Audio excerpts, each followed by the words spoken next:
You are looking at Julian's pronunciation guide, where we look at how to pronounce better some of the most mispronounced words in the world, like this other curious word. But how do you say what you're looking for today?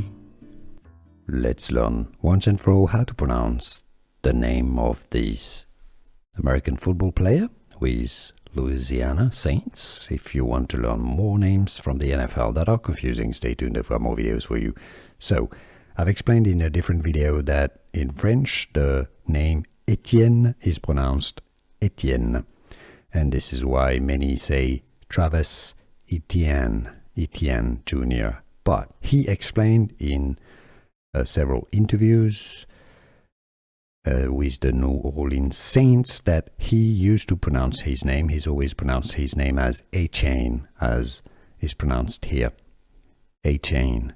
Travis Etienne is his preferred way of pronouncing his last name, even though it's less like the French way, Etienne.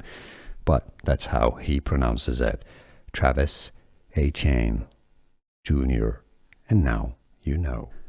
Here are more videos on how to pronounce more confusing words and names too many mispronounced. Like this video if you found it useful. I appreciate your support. I'll see you soon and thanks for watching.